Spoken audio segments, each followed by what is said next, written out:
Hey everyone, welcome back to Lady Empire. I have such a phenomenal guest here with me tonight. Aubree, thank you so much for being here. Thanks for having me. I'm excited. This stuff's so fun. Absolutely. And I just want to get started right off the bat. Talk to us a little bit about your childhood and where you grew up.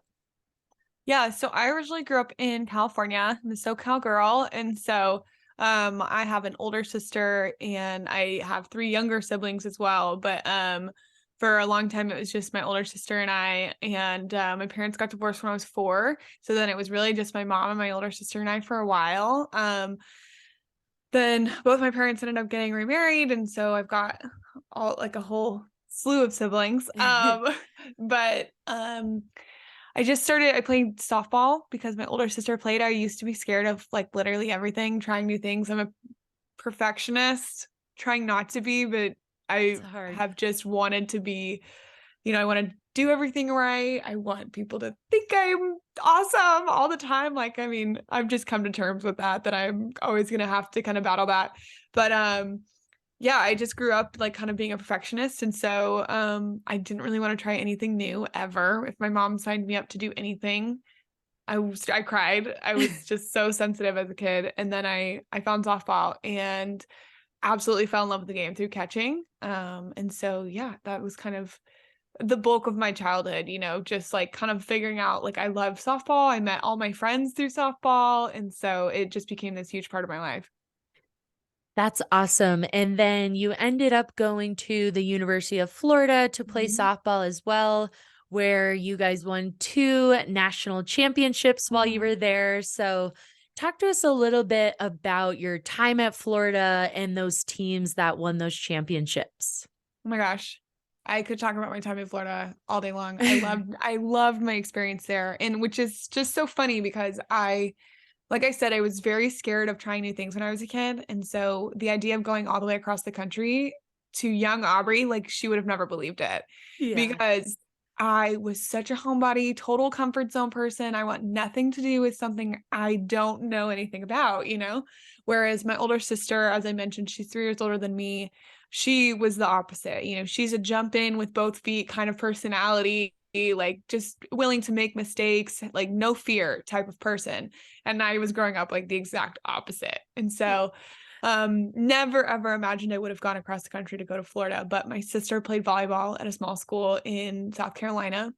She came back after her freshman year and she's like, Aubree, there's like a whole other world out there. Like, you Yeah. can always come home. Yeah. And so because this has just been like the story of our life, is like because she's bold enough to kind of step out, it gives me the courage to like consider it. And then Yeah. usually I get there. And so that's kind of what it was like with college. And so I started to think, okay, I could do something different. I could maybe do this. Went on a visit to Florida, absolutely loved it. I was considering Florida and Alabama. I did love Alabama, but when I got to Florida, it just felt like the personality of the team was a little more what I was used to. The coaching style was very what I was used to. And I really loved Coach Walton. Like I just loved his style, the way he like coached, the way he talked to his players. So I was just like very excited. So 2 weeks later, I committed for a verbal commitment. And then when I showed up at school, I was in for a rude awakening. Yeah. Because I've always been very lanky, not super strong, and I get to college and we're working out almost every day. I'm exhausted. I'm so tired. Like just everything was just building a lot. And so I actually struggled a ton my freshman year. I got way more homesick than I expected. I stepped out, I was bold. I'm like, okay, I'm gonna go across the country. This is gonna be great. And then I got there and I'm like, oh my gosh, I'm really Yeah. far from home. Yeah. And my family had moved that my fall semester. So my hometown was like no longer my hometown, it felt like, which feels dramatic now in hindsight, now that it's so far away. But when I was a freshman in college, like yearning for something normal and comfortable, it was the worst thing in the world. Yeah. So I really struggled my freshman year. That's when I really grew my relationship with Christ. I really found myself just needing something to anchor me, to find an identity in. And for me, that was my faith. It totally pulled me out of a very dark place. I was very lost, very broken, didn't know who I was. And so my faith absolutely saved me my freshman year.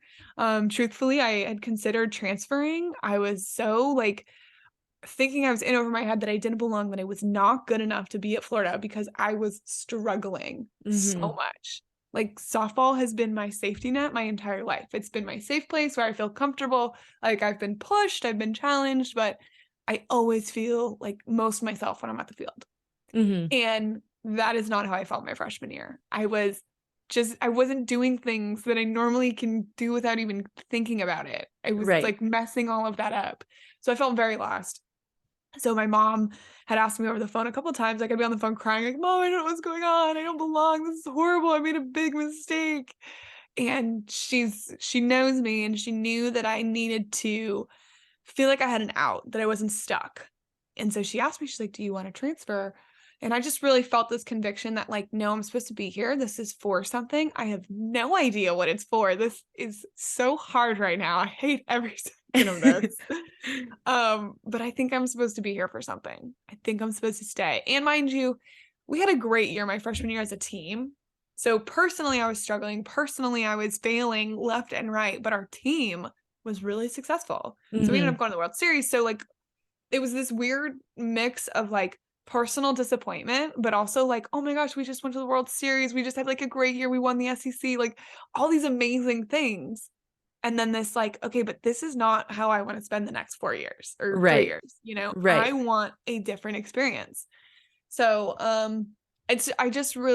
I'm really proud of myself for sticking to that conviction, because I went home and I worked every day. I hit with my dad because it was mostly my offense that kept me out of the lineup, which I was like, I'm never letting that happen again. This is Yeah. horrible. So I went home, I hit with my dad every day. I was in talks with Coach Walton all summer, like, hey, this is what I'm working on. What do you think? Like putting in the work and then also working mentally on like, okay, Aubree, you need to make more friends. You need to get involved, because I really kind of shut myself down. Right. But I was like, you need to put yourself out there when you go back to school, because this is not going to work Yeah. another year like this.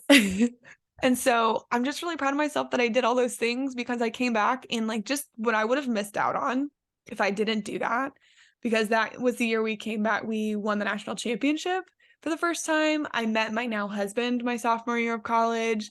Um, Awesome. and then we came back and won it my junior year. And then my senior year, I got my invitation to play for Team USA. And so it was like, just I think of all the things that happened because I chose to stay, to do the hard work, to, listen to those convictions. Especially like I know nowadays the transfer portal is like huge. I don't know who your Yeah. demographic is. So some people might be like, what the heck's a transfer portal? It sounds like something for our space. But just I have a lot of compassion for people who just need a different experience, because I loved my experience and I want everybody to have an experience like I had. But at the same time, part of what made my experience so rich is that I decided to stay. I Mhm. decided to kind of take control of my experience. And so I don't think it's as black and white as like stay or don't stay all the time. But I do think that I just there are incredibly valuable lessons that I gained because I Mhm. chose to kind of like stick it out and grind through the hard. Yeah, and you bring back so many emotions. I think even if there are some student athletes or past student athletes listening and like just calling your mom, like, and I had these conversations with my mom too, like, I'm failing. I need to leave. I cannot do Yes. this. I don't want to be here. I hate this. Like Mm-hmm. you just feel like you're constantly failing. And it's so hard because you're like, I just want to quit. I want to leave. I want to give up. I hate this. Yes. And it's just like, it's crazy. It's like culture shock of like just breaking through that barrier is so Mm-hmm. hard being a student athlete.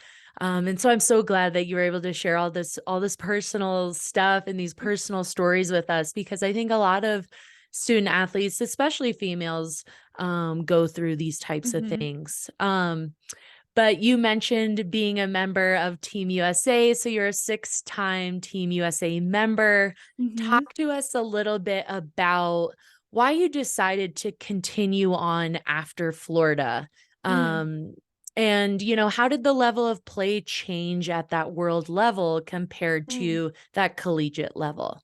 Yeah, truly, I know this sounds cliche, but it truly was a dream come true to make Team USA because I was a little girl watching Team USA in my hometown when they were on their tour before Athens, and all I wanted to do was play for Team USA. I have, like, somewhere in the depths of all my old projects that my mom may or may not still have, you know, all our parents have, like, a box of our school Yes. projects, right? And there is a picture I know from 4th or 5th grade that I drew of, like, one day I will be an Olympian, and it was, like, me in a red, white, and blue uniform with number 1 because I've been number 1 my whole life. And so to then, I mean, even my first season with USA, because I made it in 2016, and that was the year that we were voted back in to the Olympics. Yep. So I went into that summer knowing like, okay, well, this summer is going to tell us a lot about like if I'm going to try and stick this out or not. Right. And so, but even before I knew that we were going to be in the Olympics, putting the jersey on for the first time, we were doing media day. And I just put the whole uniform on, and I remember like looking in the mirror, sending a picture to my mom and my older sister, and just being like, oh my gosh, Yeah. this is real. And just being so excited. And so just a huge honor to get to wear the uniform at all and compete for Team USA on the world stage. But the Olympics is just another level. There's so much buildup for it in general because it's the Olympics. But then you add in that softball hadn't been in 13 years. And then you add in the COVID year, and it was just like so much buildup. Lots of hard stuff that came with it, but truly a dream come true to get to do that, to get to live that out. And like when I think about like that drawing that I told you about, and then being at the Olympics with a 1 on my jersey, like it's surreal. It's Yeah. almost it's so specifically like, wow, I did it, So just a really, really special feeling. And then competing at that level, like the differences.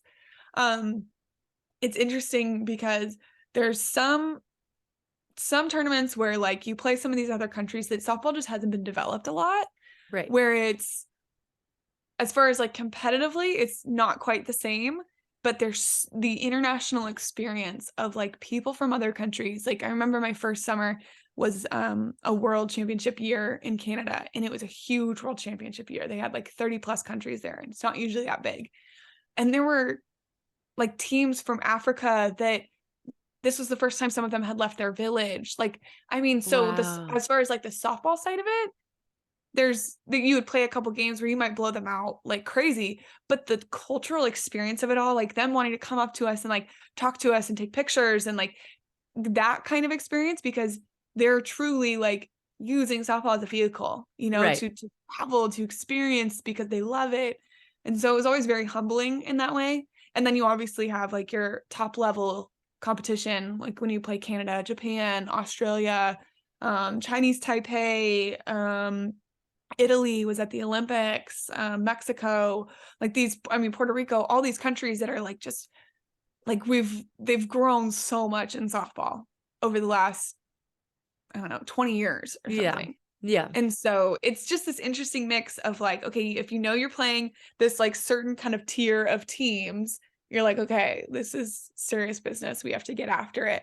And then not that you don't take the other games seriously. There's just like I mean, I'll use the word flavor, like a different flavor to it, where it's just like, of course you want to win. Of course you want to do your best and compete, and you're taking advantage of any reps you can get and all that. But like, there's just a different feel to those games that is unique to international. Right. And then as a catcher, like I've only had American umpires my whole life, and I always talk to the umpire, like Yeah. whether it's being casual and conversational or like talking to them about the zone, like I do all of that. I love it. It's like part of the fun of being back there. Yeah. And I remember my first time playing in Japan, I just like turned my head a little bit, and I was like how far off was that or something, and heard nothing. And I'm like, Really? like, oh my gosh, he's Japanese. He has no idea what I just said. Yeah. So like that was a new challenge in Yeah. international of like, oh gosh, you don't know what I'm saying. And Yeah. like all of them were like, we would have Latin umpires where it was like you had to work a little bit harder at it, and it's just like this whole different aspect to it. Or like you have to get the translator to come out and you're like, this is like a part of my game that I don't even think about. And now Right. I'm like having to communicate with like, okay, like, how do I do this? Yeah. But it was fun and just something that I never thought about. So adapting to that, I think adapting to the international game was very fun for me. Like to mature in those ways was really exciting. Yeah, that's awesome. I love those stories. And you touched a little bit on it, but I really want to talk about Tokyo Mhm. 2020 Olympics. You touched on the COVID piece and how it was different and the buildup of not being in the Olympics for so long, softball as a sport. So talk to us about Tokyo. Did your Mhm. family go? What was the culture shock? You talked a little bit about it, Mhm. but just some of those major challenges of going to Tokyo and competing there. Yeah. So unfortunately, due to COVID, family was not allowed to go, which was really hard, to be honest. Like, kind of just wrestling with that decision where, like, it is what it is. I can't do anything about it. It's completely out of my control. And as athletes, we've all heard pretty much our whole life, you can only control your attitude and your effort, you know? And so I'm Yep. like trying to get over it. But honestly, it was really hard to kind of just like, to just accept that, you know? I had spent like it wasn't just my dream. It was, especially with my mom and my older sister, it was our dream. It was they've Right. been with me from the very beginning. And so to have to kind of just lay that down and be like, and my mom had a hard time with it. My older sister, she got over it a little quicker, but it was just this like, okay, this is our experience. And then Yeah. it's not the experience that we anticipated. So I think it was a lot of that. Like I said, I had been dreaming of this. And then, you know, you get in the USA program, like we would be around Natasha Watley and Jenny Finch and these greats who would tell us stories from the Olympics. And they're talking about how like the fans or the travel experience or the all these things. And so you're like building it up in your head, like the fans, the village, the all the things. And then our experience was completely different, Yeah. you know? And I'll be honest, in some ways, it's like there were moments where I felt like we got kind of gypped. Hmm. But in other ways, because it was just us, we bonded in ways that I don't know if other teams would have bonded. You Hmm. know, we were all we had. So I think we just tried to rally around each other and really have each other's backs. And so in some ways it was probably richer. And in other ways it was like, man, this is not what I thought it was going to be. And Yeah. I had a really hard time with that at times. Even like, so going over there, we were there the whole month of July and the games didn't start until late July. And so we were there training for a couple weeks. And fortunately for us, in the 6 years that I was on the team, we went to Japan twice a summer. Oh, So cool. we'd been to Japan quite a bit. So the acclimation process wasn't as bad. You know, we kind Right. of knew the tricks of like, okay, that long flight over, when are we landing? When should I sleep? When should I not sleep? We kind of figured that out. So the acclimation process wasn't as hard, which was amazing. Hmm. Um, but so we're there, and about 2 weeks before the games start, or 10 days maybe, we find out that there's gonna be no fans at all. It was supposed to only be like the stadium, I think, was supposed to seat 30 plus thousand, right? And then they whittled it down to 10,000 fans because they could spread them out, and it would, you know, only people local in Japan. Right. And so I was like, okay, well, at least there's gonna be fans. And about 10 days before, they said no fans. And I was like, I was really bothered. Yeah. And truthfully, it just, now in hindsight, I'm like, it is what it is. Like we had our experience, like we brought so much energy for ourselves that like you almost stopped noticing.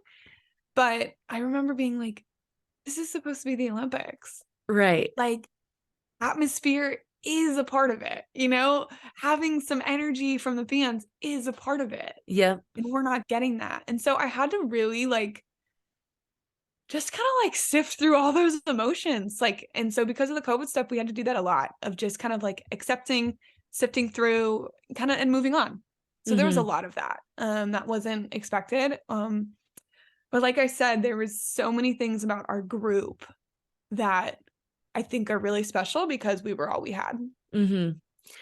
Yeah, and I had a previous guest on here as well who played for USA Rugby, and she talked a little bit about the experience as well. Mm. And she felt the same way, and just not having fans. I mean, a lot of your play and what you do feeds off that fan energy, Mhm. right? And you get so excited to make an awesome play, Mhm. or the crowd just plays such a key role in the game, Yeah. no matter what game it is. So, and she, even had those same thoughts and feelings of, I feel like I'm kind of being gypped, but like I'm at the Olympics. This Right. is unreal. Like Yeah. I made it this far. I did this, and it Mhm. has always been a childhood dream, just like you said as well. And it's unfortunate that the experience was changed in a lot of major ways, but that's still so cool and such a huge accomplishment Mhm. for, all of you who got to go that year. So, Yeah. but anyways, so that's awesome. I love to hear that. And you guys came home with the silver medal. So how was that experience in, getting that medal, getting to hold it, wear it, Mhm. represent your country, talk about some of those feelings that you experienced there. Yeah. So I mean, I'm brutally honest when it comes to this. It was hard at the beginning, Mhm. because I think what I've just kind of gotten to is that it's kind of different in team sports. If you're in a race, and again, I've never played individual sports, so I'm track swim that like I'm so not fast in water or on land. Yeah. So maybe I've been thinking about it all wrong because obviously everybody wants to win, but the feeling of I got second versus we lost our last game. Mhm. I just think that there's a difference. And again, maybe I'm wrong. Maybe someone's gonna listen to be like, no, it sucks the same. Yeah. I don't know. But there's a real bittersweetness to it because like you just said about the woman who was with rugby, he's Mhm. like, it's such an honor to be on the podium. Right. It's such an incredible honor to be at the Olympics, to medal, to be in that moment, to, you go put on your podium outfit and, you get the medal and the little like trinket thing and the flower, whatever they're giving at that Olympics. Yeah. It's such an honor. But in the moment as a competitor, it's brutal, Mhm. And so in the moment, it was just like, okay, that happened. Like, because you give everything you have. Like, I don't have any regrets. I don't like, yeah, I wish I would have got a hit in that situation. Like, but that's different than like Right. regretting, like, oh, I wish I would have tried harder. It's not Right. that feeling. It's just the disappointment. All we talked about was gold. All we talked about was bringing it back. All other people talked about was us bringing back the gold medal. Yeah. So it was hard, if I'm being honest, Mhm. because they walked us right by those gold medals. And I remember looking because they went in number order and I'm number one. So I'm in the front of the line and they walk us right past those gold medals. And I was like, oh my gosh, that's the one Yeah. I wanted. I'm standing right next to the table with the silver medals and I'm looking at it and I'm like, I don't even want you right now, Yeah. you know? And so, and then I've been raised to be a good teammate. I've been raised to win and lose with grace. And so it's just a very bittersweet feeling Mhm. in the moment. Now I'm incredibly proud. I'm incredibly proud of my team and all we overcame and the work we put in. And like, truthfully, especially with the way the softball side of the Olympics was set up, like us in Japan who won gold, we had the same record. We just didn't win on the right day, Yeah. Yeah. which is like, it's a bummer when it's not your day and it's gold medal day? Yep. So I think that was hard. But now I'm really proud to have represented my country. I'm proud of the way I represented my country. I'm proud of my medal. It just takes some time to like, I think it's funny because the people, right? So before the game, you're getting all these texts like, go for the gold, bring it back, go kick butt, go Team USA. Everyone is like pumping you up and gold, gold, gold, gold, gold. Right. And Right. like, what else would they do? No Right. one's gonna be like, it's okay. Yeah. But then you lose and everyone, again, in kindness, like they're not doing anything wrong or like silver is still really great or like, you still have so much to be proud of. Like it just switches so quickly for Yeah. everybody else because they're proud of you Right. regardless. So I feel like everybody else turns the page really quickly, whereas you're still like processing we lost. We Mhm. didn't win the final game. We didn't hear our national anthem on the podium. We didn't, so you have to like feel that stuff or Mhm. else it makes you really weird. Yeah. It just like, you just get weird and you're not okay for a while. And I Yes. really wanted to be okay. So, I mean, I just kind of, and some of us went to Hawaii right after, and it was the best decision we could have ever made. Yes, I saw that and I was like, Oh my I gosh. love that you guys did this. That was awesome. Best Um, thing we could have ever done. yeah, Because it that gave us this. I mean, I left a day early because I had to go see some family in California, but like, it just gave us a couple days to like breathe yeah. and not be around everybody who wants to hear all the stories that you haven't even figured out how you want to tell yet, just the reality of that. I mean, I remember my mom being like, "Well, aren't you going to come like see us right away?" And I'm like, No. "No, I'm not. Yeah. I'm coming soon, but like, I'm going to do this with my friends." Mhm. And I'm not kidding. It was the greatest thing because it's a big come down from Yeah. that, from the Mhm. Olympics as it is, not to mention all the buildup, like I mentioned, because of COVID and because of the softball being out for so long, lots of buildup. So to just give ourselves a little bit of like a little like intermission until we went back to real life. Yeah.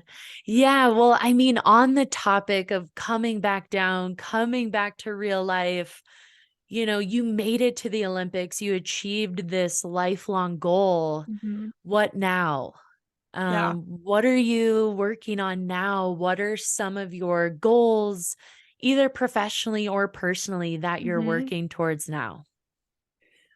I love that question. People don't always ask it that way, but that was really great. Well, I had intended on playing this past summer, and so I tried out for Team USA again. We were gonna have a new coach. It was kind of like a whole new overhaul of the program in a lot of ways, just because big push for the Olympics. We're not in the quad for 2024 in Paris. So it's kind of this rebuilding and revamping thing going on. Mhm. And so I knew I was coming to the end of my career before the Olympics. I've been married for 3 years now. I was feeling like, you know what? I think I'm good. I've set out to like I've accomplished what I set out to do. I mean, I've been so incredibly blessed with the career I've had. And I Mhm. don't say that to be like cheesy. I mean, truly, the career I have had in softball has been an absolute dream. Yeah. Like the only thing I could have asked for is another national championship in Florida and a gold medal, and Yeah. like success just makes you a little greedy sometimes. Yeah, I want more. Exactly. So, I mean, there's not a whole lot more that I could have asked for or accomplished. And again, I don't say that to be like, go me. I had a lot of peace about the way I'd played the game, um, the way I carried myself, the way I treated people around me. I was just feeling really good. I'm like, I think I want one more year, especially because my family couldn't go to the Olympics. Like, I want to be able to have one more summer where they watch me play. I go to USA tryouts. I got sick, so I couldn't really finish the tryout. So I go home and I ended up not making the team.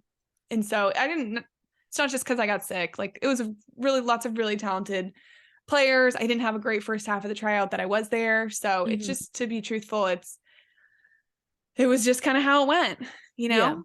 And so but it was so funny because if you would have like every year at tryouts, it's like awful. So nerve-wracking and anxiety driven, Yeah. like it's just awful. But if you would have told me that the year I would not make the team was the year after I became an Olympian, I would have laughed. Like Right. any year before that, sure. Yeah. Every year it feels like crazy. But once I'm an Olympian, surely I will make the team. Right. And that just isn't how it went. So it was just kind of like, okay. And then I had some thinking to do if I was going to go play in, one of these other leagues. And I really considered it. Particularly, I wanted a moment with my family. Like I said, it's been a whole family journey. My younger sisters are going to go play in college next year. So Oh, crazy. Um, awesome. yeah, my brother plays baseball. It's my family has just been so involved Mhm. that I really wanted that kind of feeling, that closure type feeling.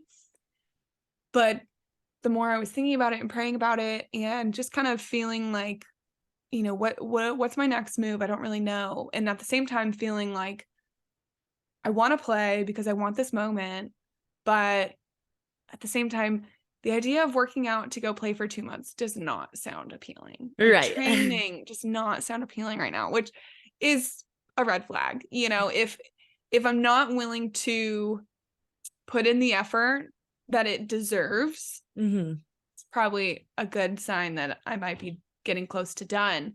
And then I just had a moment at a conference, because I started working part-time at my church while I was training. They were really, really supportive, really great. Like, when you're gone, don't worry about it. When you're in town, help out and do whatever. I'm like, okay. Yeah.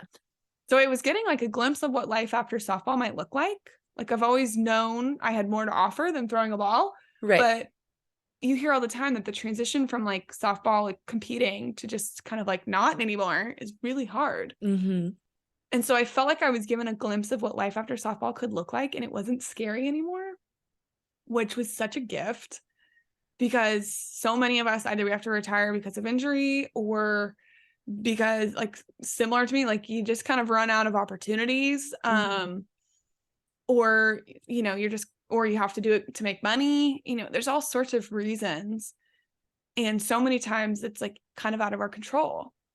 And it felt really good to feel kind of called into something else, to be able to go all in. I had no regrets in my softball career, absolutely none. I gave everything I had to every opportunity, and I played the game the way I've always wanted to play the game. And so I had no regrets, and just kind of got to the point. I had this moment at a conference where I was like, okay, it's time to go all in on something else. And it was emotional. Of course I'm going to miss it. It's all I've really known. It's where all my friends are. So I decided to retire in February of 22.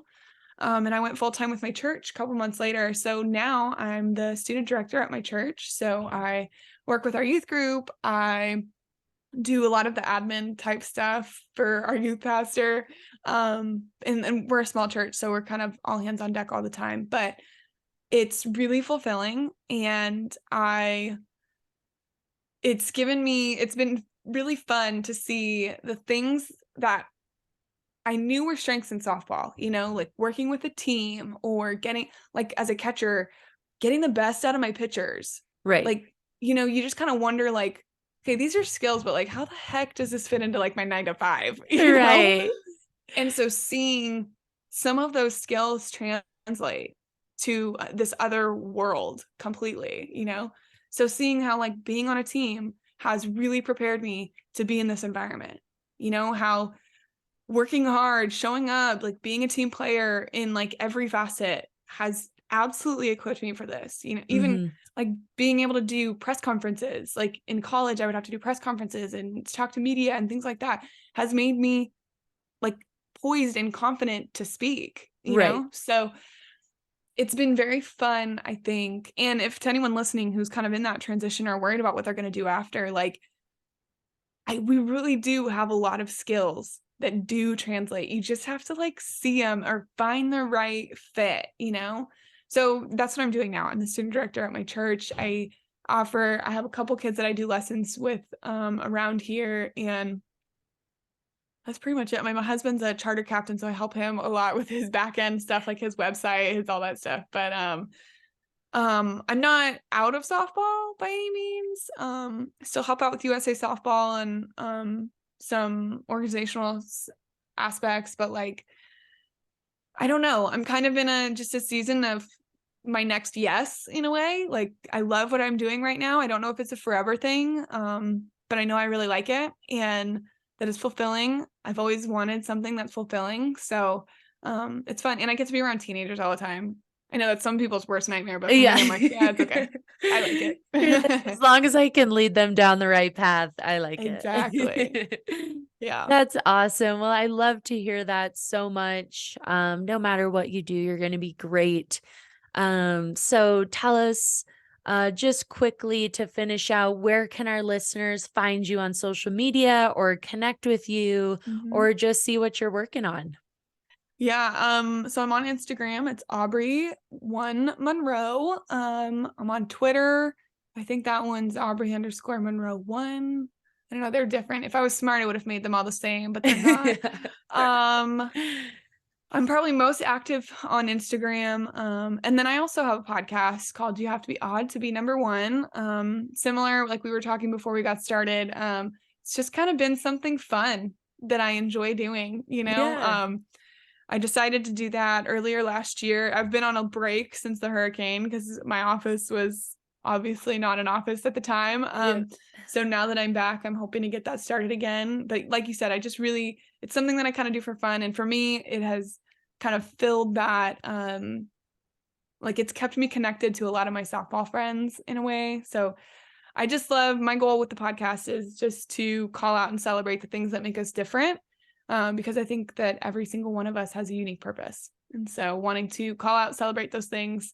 And I just love getting to hear people's stories. So it's always fun nuggets to get out of that.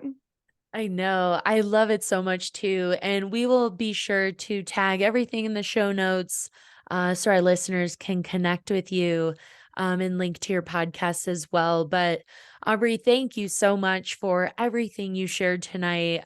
Just hearing your stories and your passion speaking about the sport. It's just truly special. So thank you so much for sharing. I know our listeners definitely gained something from this. Thanks for having me. This was fun. I appreciate it.